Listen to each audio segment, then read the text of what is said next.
Hello, my name is Steve Anthony, President and CEO of Energy Fuels. Thank you for joining me today to discuss Energy Fuels, America's premier uranium producer.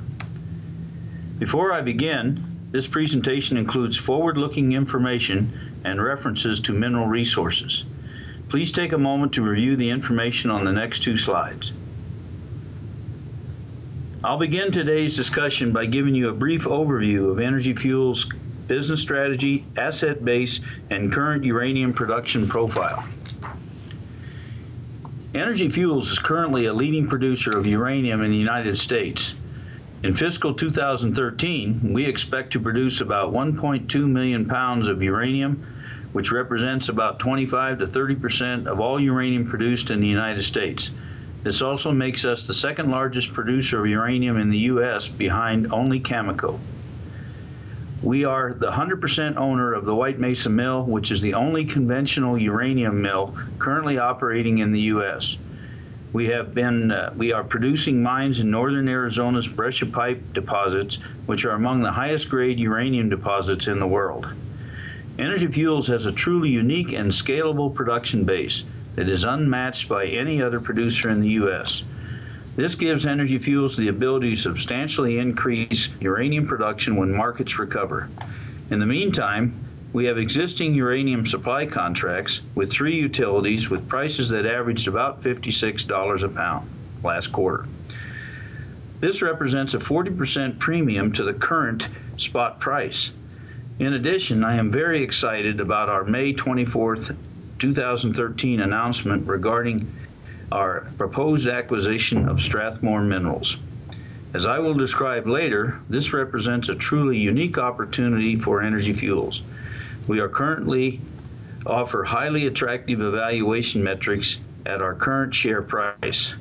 Finally, we have the right people and partners in place with unmatched experience and knowledge in the uranium sector.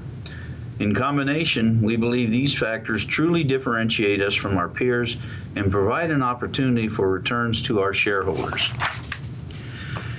Energy Fuels has an asset base focused on the most important uranium districts in the United States. We employ a hub and spoke production strategy centered on our White Mesa Mill, shown by the red star in the southeast corner of Utah. We are presently producing from 2 mines located in the high-grade deposits of northern Arizona. This ore is trucked to the White Mesa Mill for processing. However, the other stars on the map are the assets that truly differentiate Energy Fuels from our peers. We have 5 fully permitted and developed mines on a standby basis that could be brought into production within a relatively short time frame of 6 to 18 months, depending on the specific project. We also have considerable unused capacity at the White Mesa Mill to process these resources. And as you will see later in this presentation, the Strathmore transaction will enhance our dominant asset position in the western United States. Energy Fuels' mission is to become the dominant producer of uranium in the United States and a mid-tier producer globally. Right now, we are already a major producer in the U.S., accounting for 25 to 30% of total U.S. production based on our expected fiscal 2013 production. However, our asset base provides us with the capability to substantially augment our production profile. This slide contrasts our current production profile against what we believe we can achieve when uranium prices recover.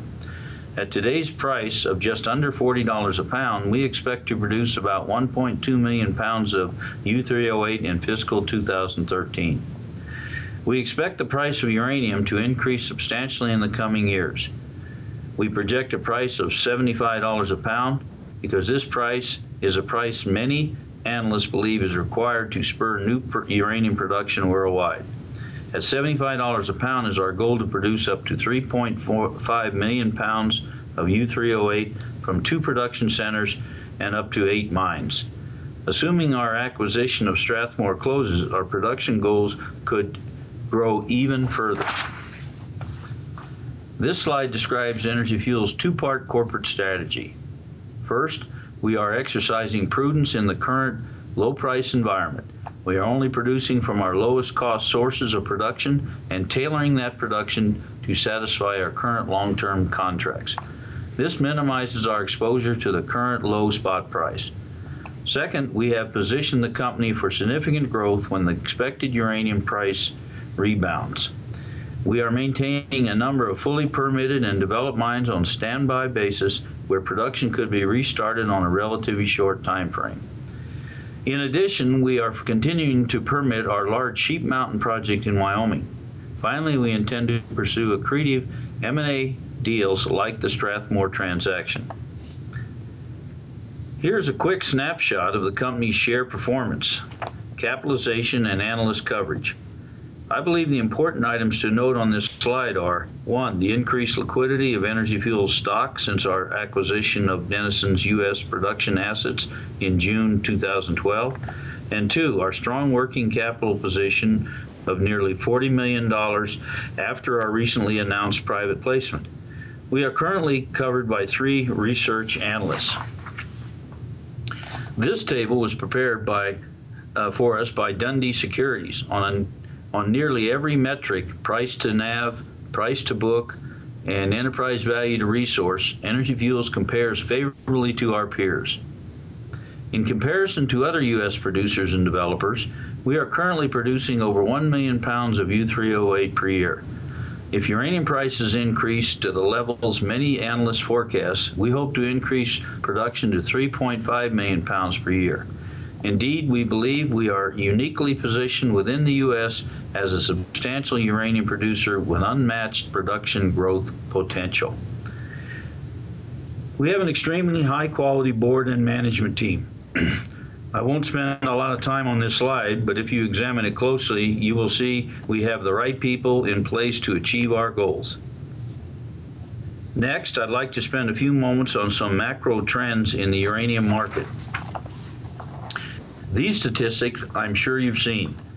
Forecasts predict significant growth in the nuclear power sector around the world. This should result in substantial increased uranium demand and prices in the coming years. If all of these reactors are constructed, annual uranium demand will increase by almost 300%. This graph also shows a fascinating trend. While the price of uranium has dropped 47% since January 2008, nuclear reactor forecasts have increased by some 24%. We believe this supply and demand imbalance is likely to be corrected in the near to mid-term.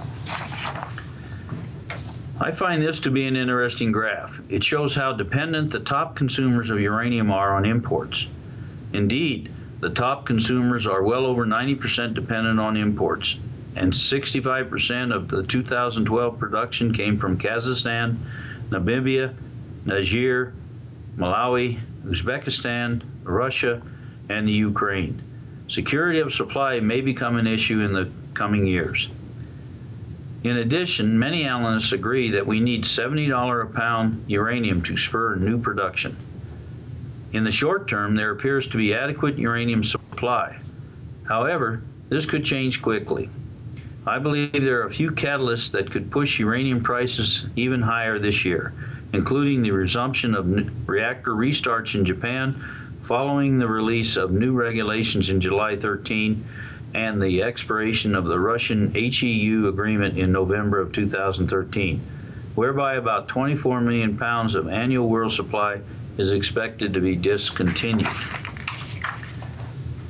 Being a leading producer of uranium in the United States, it is strategic because the U.S. is the most important uranium market in the world.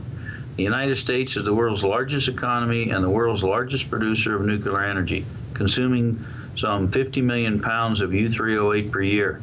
Yet the United States only produces about 4 million pounds per year. You often hear about the importance of energy security. The U.S. currently produces about 20% of our electricity from nuclear energy, importing 90% of the fuel requirements. As I mentioned before, this supply may not be particularly secure. This may be further aggravated when 24 million pounds of America's current uranium supplies evaporate with the expiration of the Russian HEU agreement later this year. Lastly, the importance of the U.S. being a safe and politically stable jurisdiction cannot be overemphasized. especially when you hear about unrest in other uranium-producing nations such as Niger. Next, I'd like to discuss Energy Fuels assets and production. The White Mesa Mill is truly a strategic asset. It is the only facility of its kind in the United States and demonstrates Energy Fuels' monopoly position in the U.S. conventional uranium space.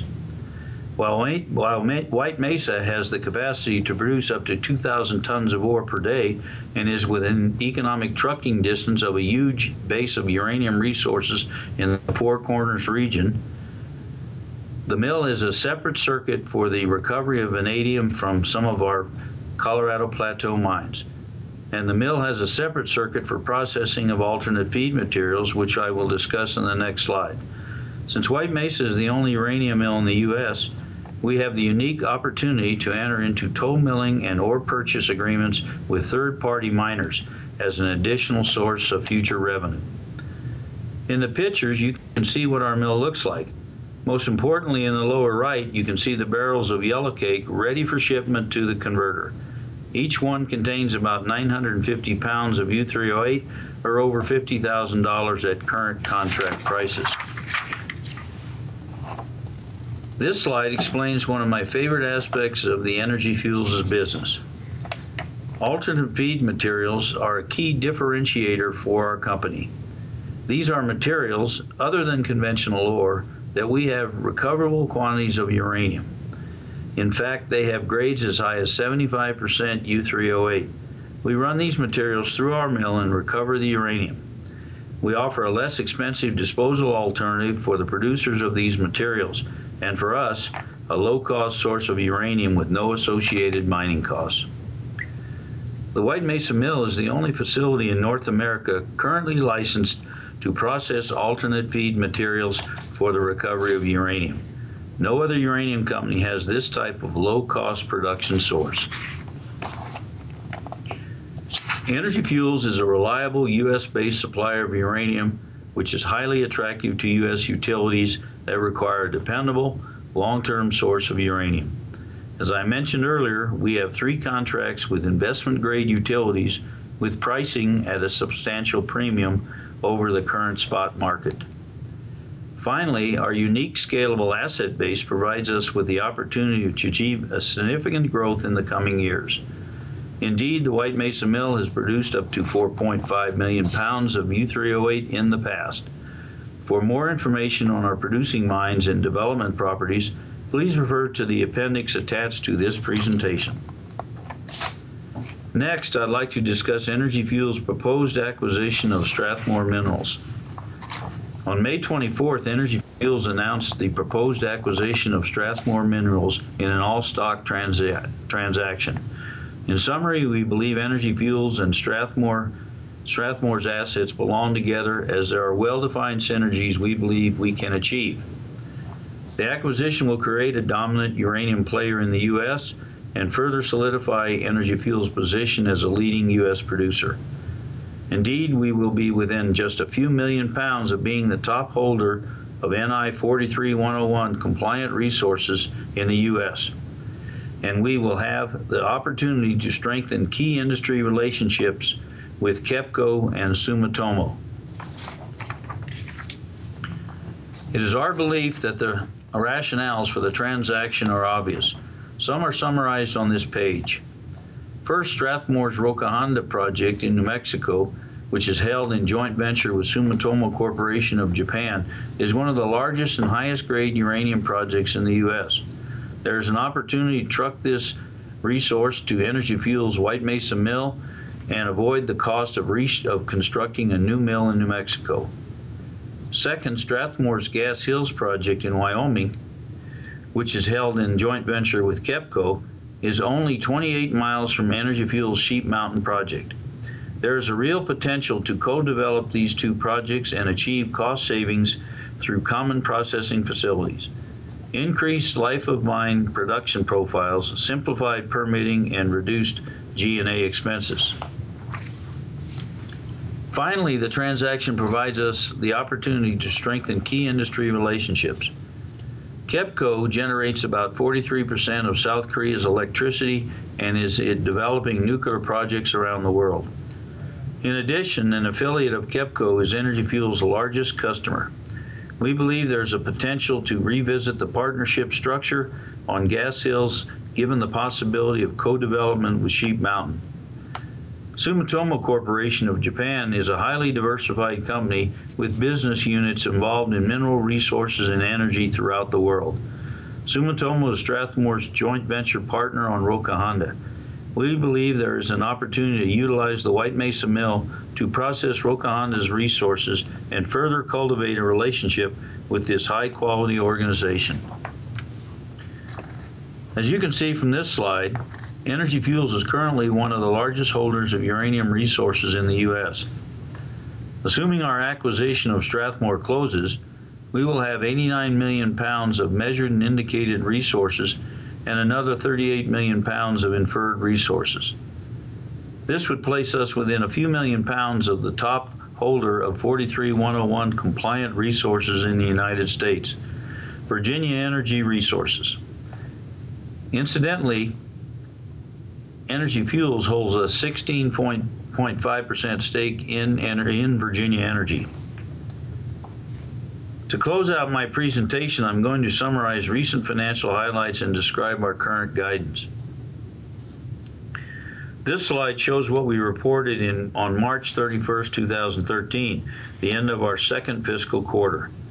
Our cash cost of production was just under $40 a pound, and our average realized sales price was about $56.23. On March 31st, we had a strong working capital position of about $33 million. Since that time, we completed a bought deal private placement financing, which increased our current working capital position to near $40 million. The guidance shown on this slide is consistent with our two-pronged business strategy. In fiscal 2013, we anticipate selling 957,000 pounds of U3O8 into our sales contracts.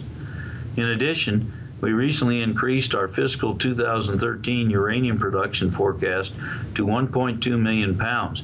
This excess production over our fiscal 2013 contract sales will be sold pursuant to contract deliveries in fiscal 2014.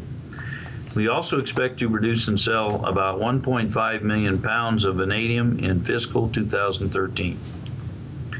We expect to invest approximately $4 million into developing the Canyon Mine, which will be our next source of low-cost production. We are currently sinking the shaft on this project. We expect to invest about $1 million into permitting the Sheep Mountain project, and we are maintaining several properties in a state of readiness to restart them when the market conditions warrant. In conclusion, we are optimistic about the future of uranium and Energy Fuels. If one wishes to have exposure to the U.S. uranium sector, we believe we are the ideal company. Compared to our peers, we are producing 1.2 million pounds of uranium this fiscal year, and we have the production assets and, most importantly, the people to achieve significant increased production in the coming years. This concludes our presentation, and I thank you for joining us.